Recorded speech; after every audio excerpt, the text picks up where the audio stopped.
하나님의 말씀입니다. 말씀을 주신 하나님께 감사합니다. 마태복음 19장 1절입니다.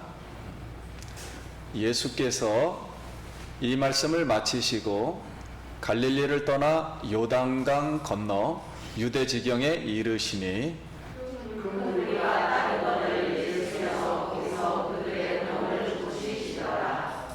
바리새인들이 예수께 나와 그를 시험하여 이르되 사람이 어떤 이유가 있으면 그 아내를 버리는 것이 옳으니까?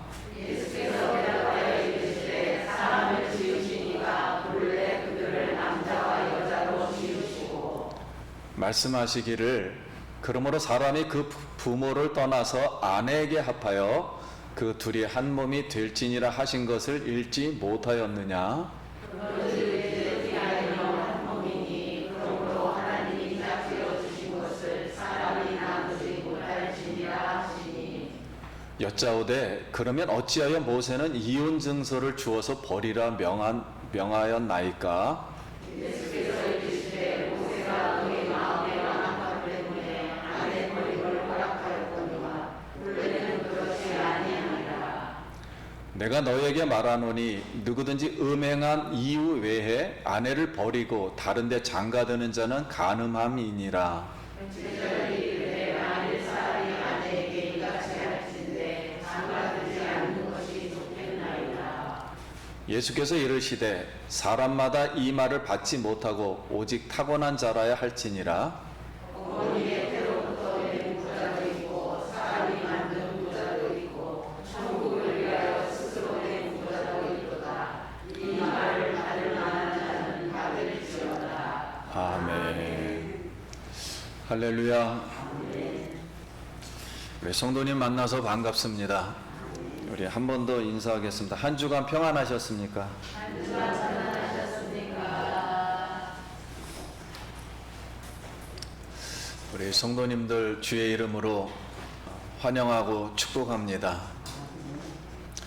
오늘도 우리 예수님의 사랑을 받고 무더운 여름 날씨 또 코로나 또 잘 이겨서 우리 주님께 영광 돌리기 바랍니다.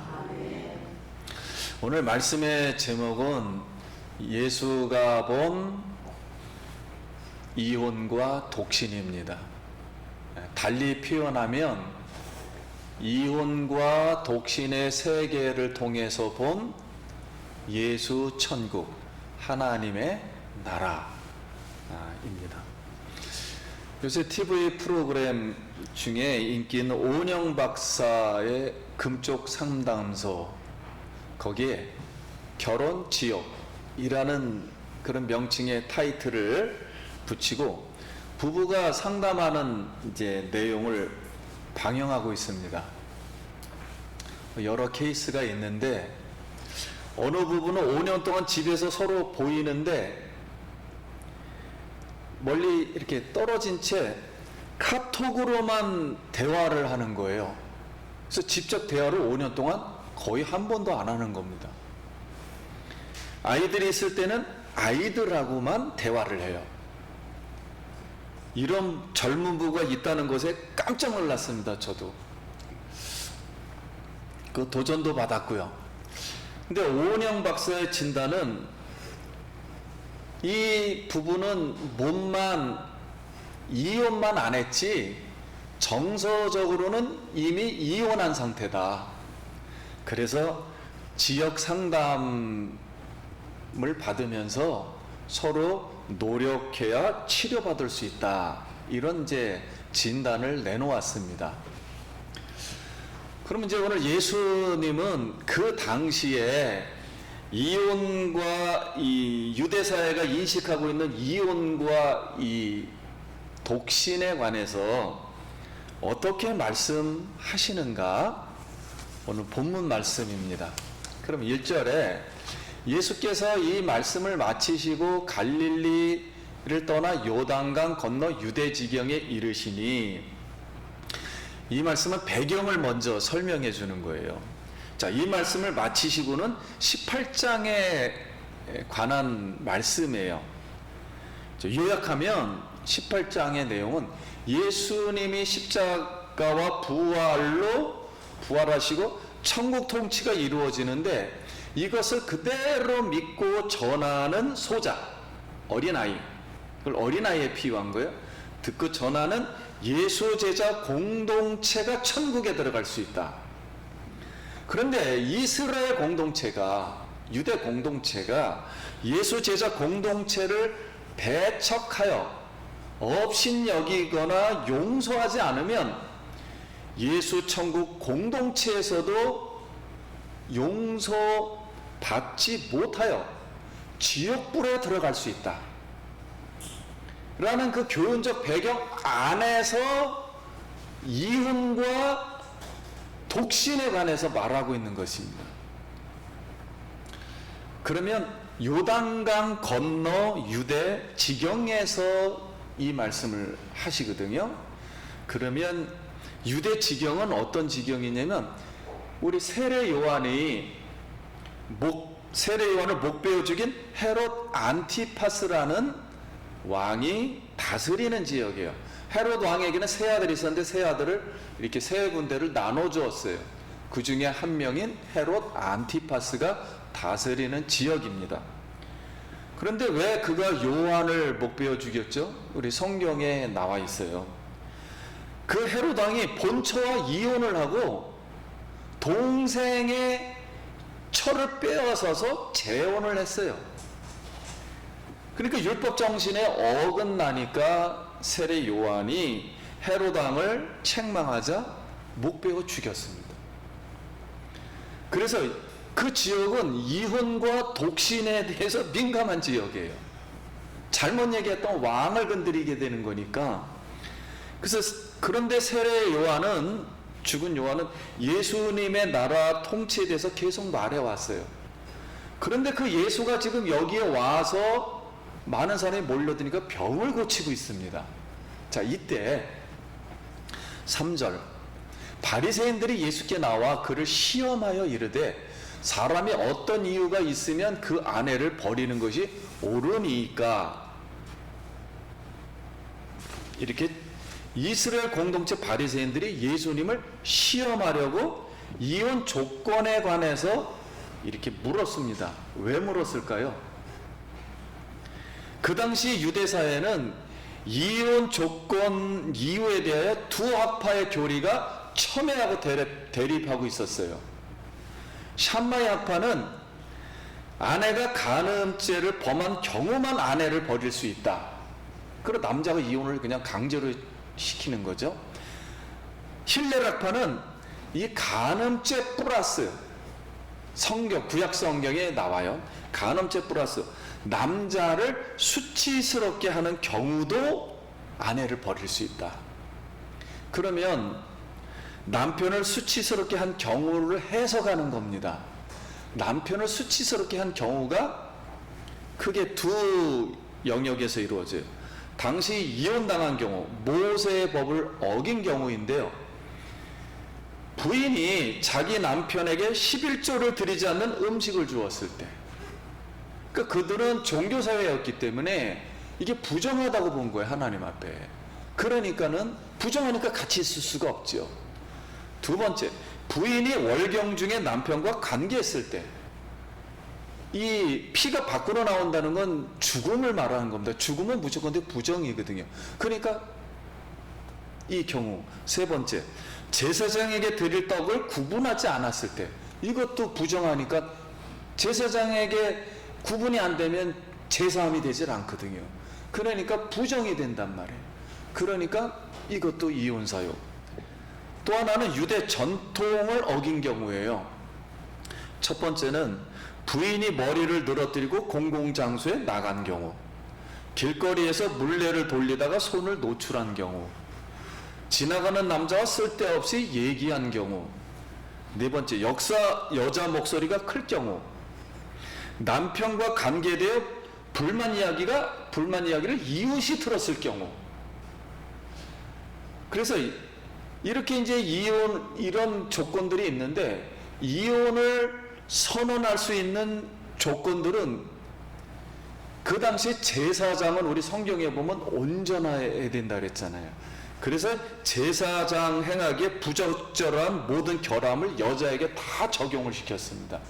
그러면 제사장에게 부족한 결함은 무엇인가? 그랬을 때 온전치 않은 것은 전부 해당해요. 소경, 절뚝발이, 코가 불안한 자, 곱사등, 계열병, 손과 발이 부러진 자, 난쟁이, 눈에 백막이 있는 자, 버짐이 있는 자, 낭심이 상한 자, 역겨운 냄새, 악취 나는 호흡, 추한 흉터의 자국, 일그러진 가슴, 추하고 못난 머리카락. 그럼 만약 결혼을 했는데 확인하고서 얼굴이 못생겼다든가 일을 못한다든가 음식을 못한다든가 아기를 낳을 수 없는 경우는 남자를 수치스럽게 한 거예요. 근데 이 나라는 우리는 이제 개인적으로 하지만 그때는 공동체였기 때문에 공동체가 수치스럽다고 보는 거예요. 계속 하기 때문에 이혼에 해당했습니다. 그러면 이제 우리는 그 유대 사회를 볼 때 결혼은 개인이 결정해서 결혼하는 것이 아니라 그 가족과 부모님들이 의해서 계획되고 실행이 돼요. 그래서 남자 아버지와 여자 아버지가 만나서 결혼 날짜 잡고 통보하면 끝나는 겁니다. 그러니까 남자 중심의 사회로 돌아가는 사회예요.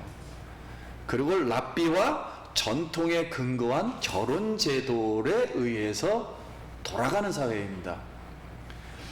그러면 오늘 지금 이스라엘 이 유대 공동체 바리새인들이 예수님이 만약에 샴마의 학파를 지지하거나 힐렐 학파 어느 한편을 지지해도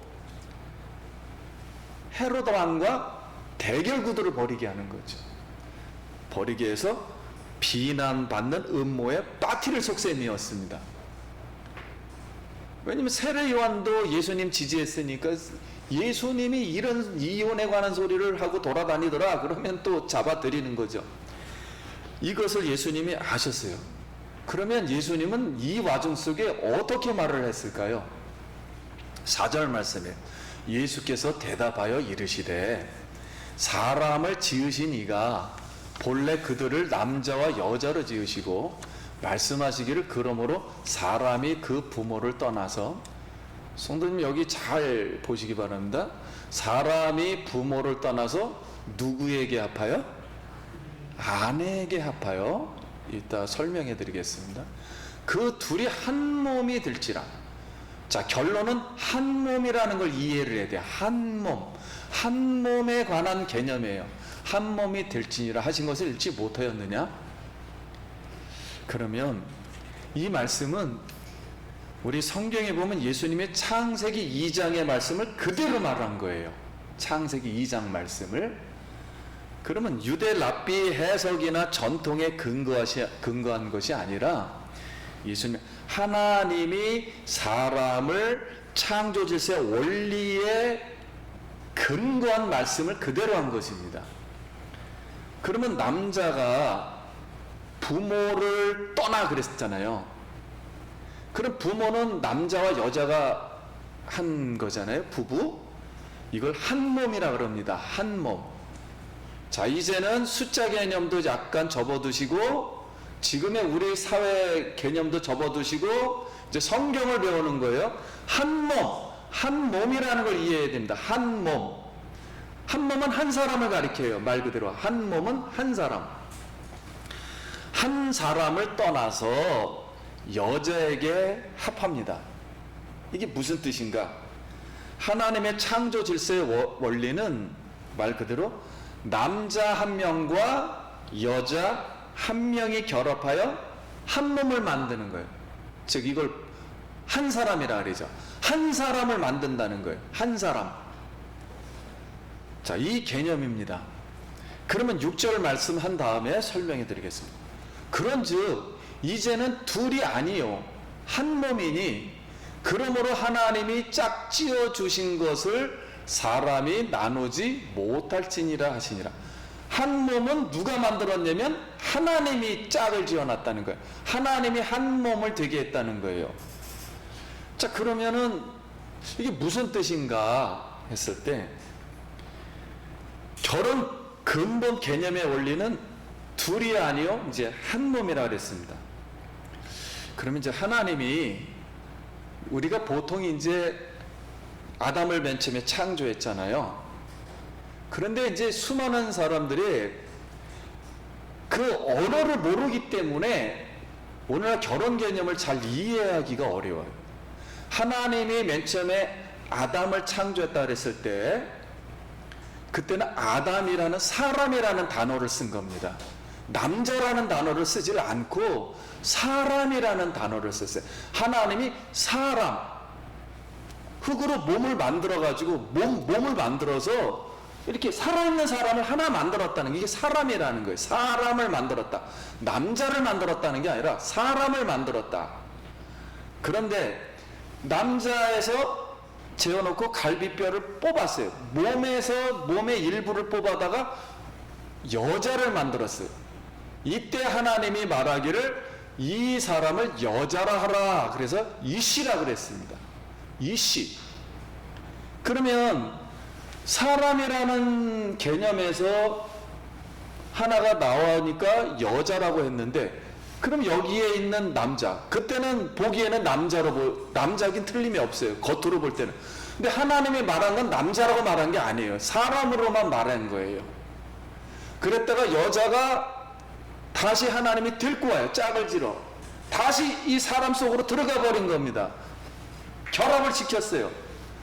그러면은 여자를 뺀 이 사람에게서 여자를 뺀 게 남자라 이렇게 하나님이 칭했어요. 그때서야 남자라 이렇게 칭했어요. 그러니까 당연히 하나님 입장에서는 몸에서 한 사람에게서 나왔다가 여자가 다시 사람에게로 들어가는 입장입니다. 그러니까 한 사람이 도로 된 거죠. 그 하나님은 원래 한 사람을 만들었다가 여자 만들었다 다시 한 사람에게로 들어오게 만든 거예요.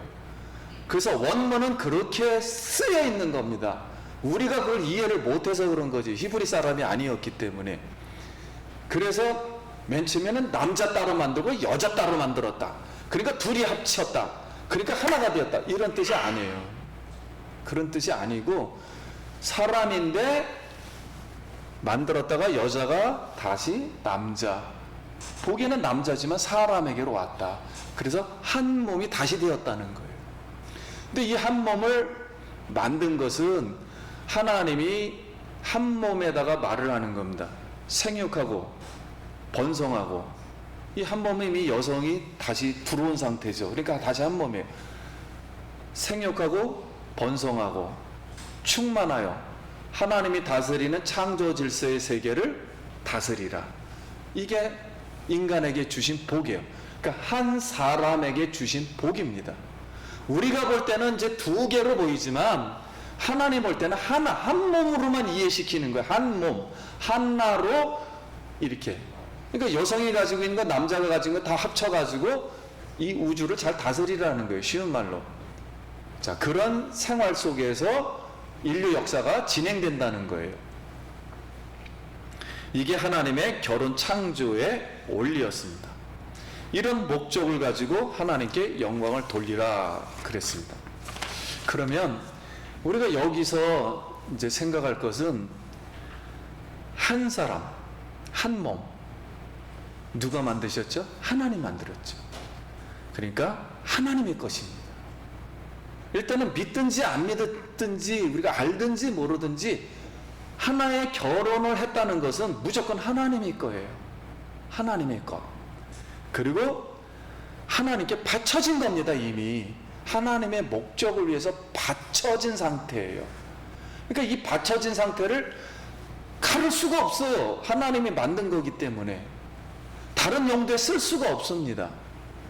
자, 이런 이제 상태가 되었습니다. 그러면 한 사람이 만약에 남자가 이렇게 유대사회처럼 여자를 강제로 어떤 이유든지 버려버리면 파괴시킨 거잖아요. 하나님 말씀을 파괴시킨 거잖아요.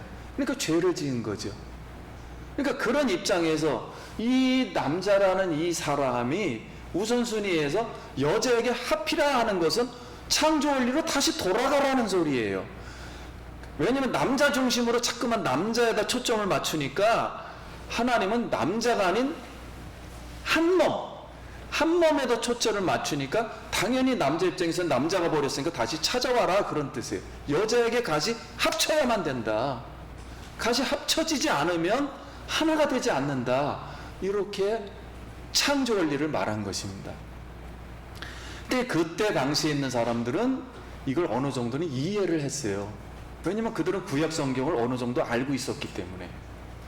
자, 그래서 하나님은 그럼 왜 이런 한 몸의 원리로다 이렇게 만들었을까?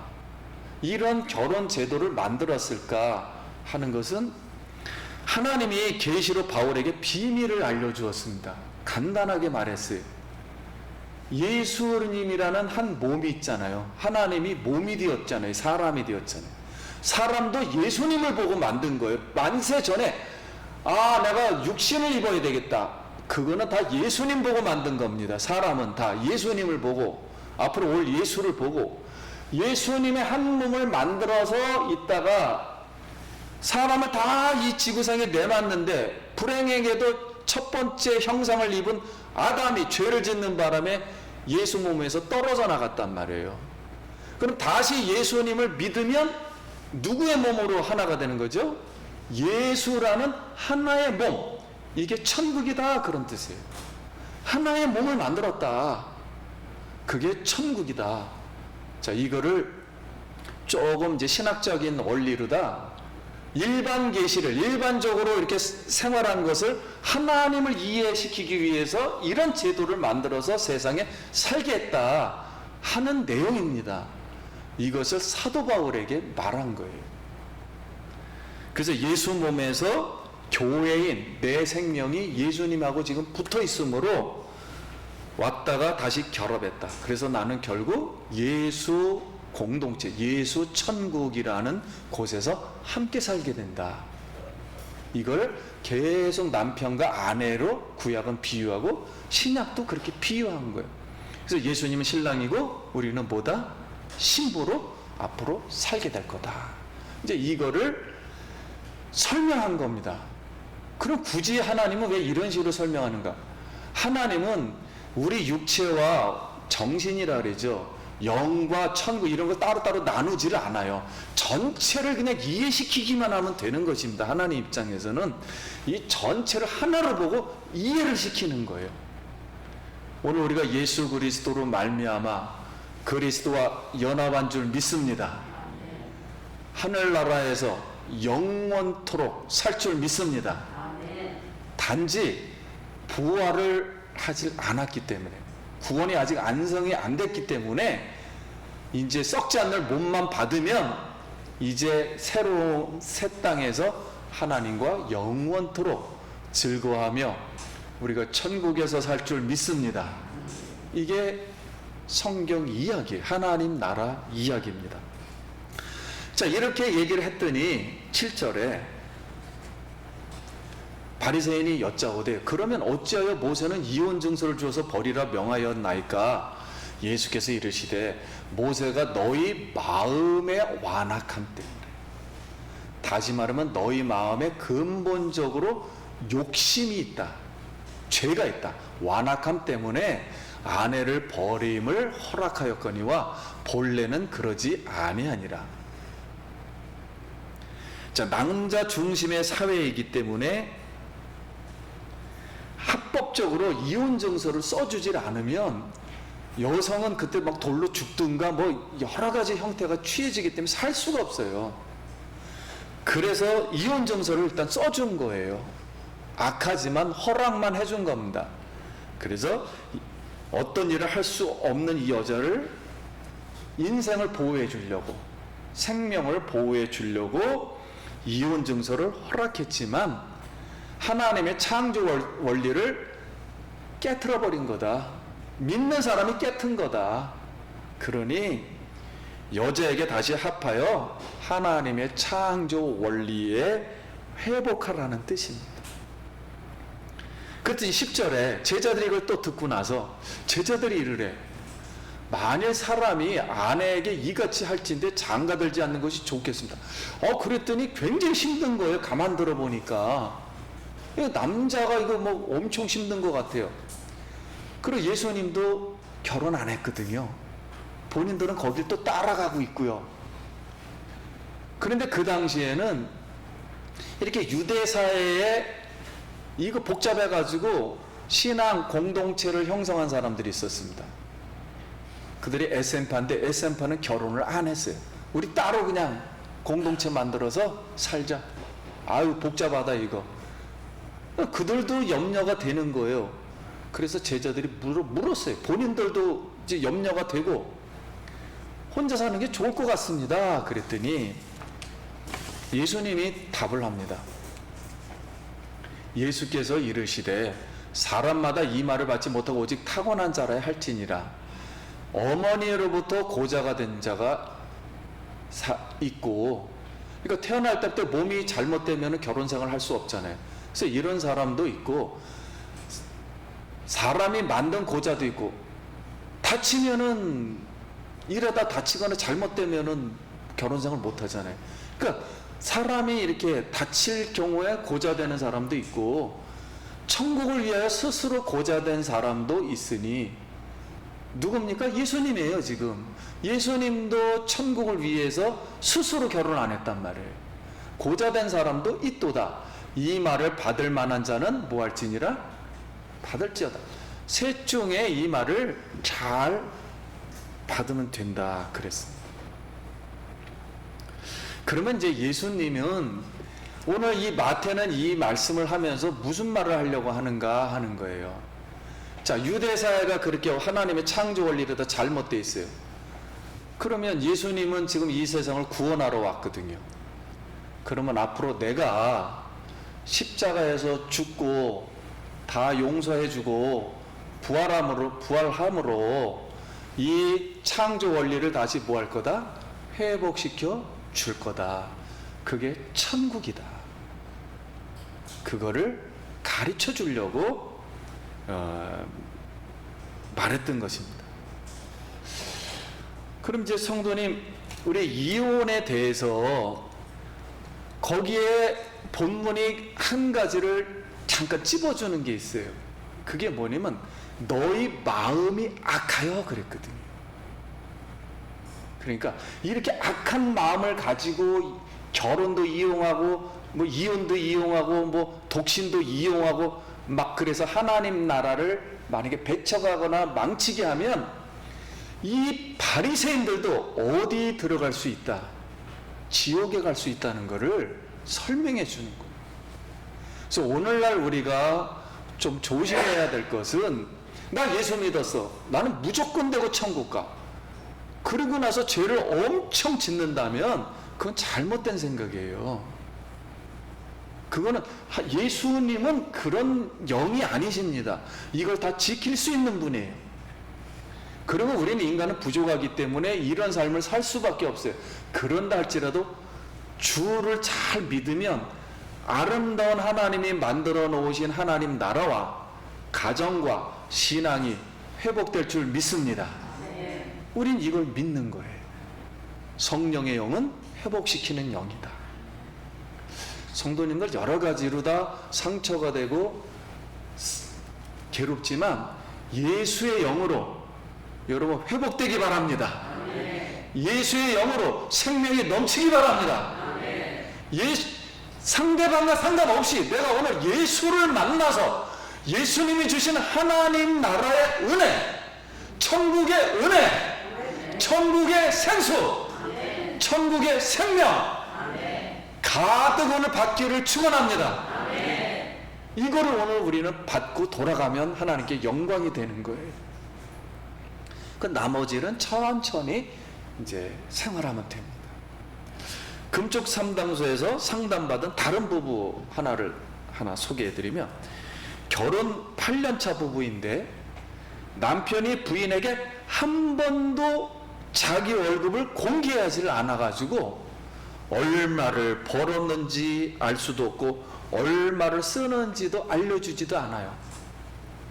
그러니까 신뢰가 깨졌습니다. 이게 누적이 되다 보니까 처음에는 괜찮다, 그럴 수도 있겠다 그랬는데 너무 오래되니까 누적이 됐어요. 그래서 깨져가지고 그 여자가 내가 왜 사는가, 대여 인생이 허무하다 그러면서 거기 있는 그 오은영 박사에게 나는 이미 마음에는 이혼이다, 근데 아이들 때문에 지금 결정만 못하고 있는 상태다 그랬어요. 성경은 우리 육체도 이렇게 간음한 거 외에는 이혼이 되질 않습니다. 이 간음이라는 건 영적인 간음도 마찬가지입니다. 내가 예수님을 믿으려고 그랬는데 남편이 끝까지 난 예수 믿으면 너하고 못 살겠다 그러면 이혼할 수밖에 없어요. 이게 육적인 것과 혼적인 것과 영적인 건 다 결합되어 있는 겁니다.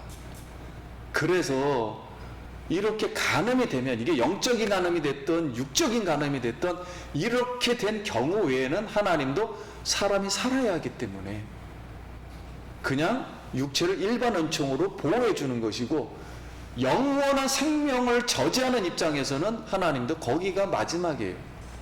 거기에서는 타협이 안 됩니다. 그러나 오늘 본문이 말하는 것은 예수님은 이 모든 인류사에 깨진 가정이나 우리의 마음이나 상처나 이런 걸 다 회복시켜 주기 위해서 지금 앞으로 내가 십자가에서 죽으시고 부활할 거다라는 그런 말씀 속에서 지금 2차로 다 말하고 있습니다. 2차 속에서 그 지방에서 바리새인들이 악한 마음으로 시험할 때 참된 하나님의 진리를 전파해서 이 모든 것을 해결해 주신 줄 믿습니다. 성도님들, 우리가 생활하다 보면 해결되기 어려운 문제들이 있지만 예수님을 만나면 언젠간 해결될 줄 믿습니다. 예수님 우리를 너그럽게 받아주시고 자비의 은총을 베풀어 주세요.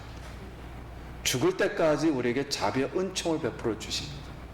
오늘 이 진리의 말씀이 우리를 자유케 하길 바랍니다.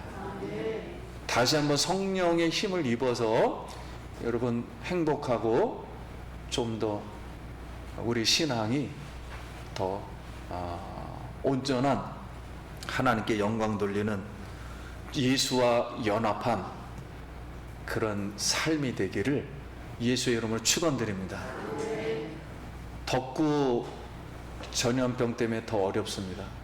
그러나 예수님은 더위와 전염병과 상관없이 우리를 회복시키리라 믿습니다. 그 예수님 믿고 승리하길 축원합니다. 기도하겠습니다.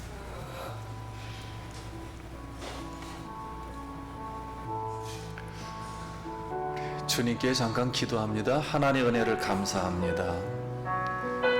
오늘 이 말씀을 통해서 천국을 회복시켜 주시고 인생사를 회복시켜 주시고 여성을 회복시켜 주시고 가정을 회복시켜 주시고 더 나아가 하나님 나라의 신앙 공동체를 회복해 주시는 하나님 감사합니다. 오늘 예배를 통해서 영광 돌리는 귀한 성도님들 한 명 한 명 한 가정을 축복하여 주시고 세상에서 승리하고 예수의 이름을 전파하여 모든 사람들에게 주의 영광이 드러나게 주여 축복하여 주시옵소서. 예수님 이름으로 기도드립니다. 아멘.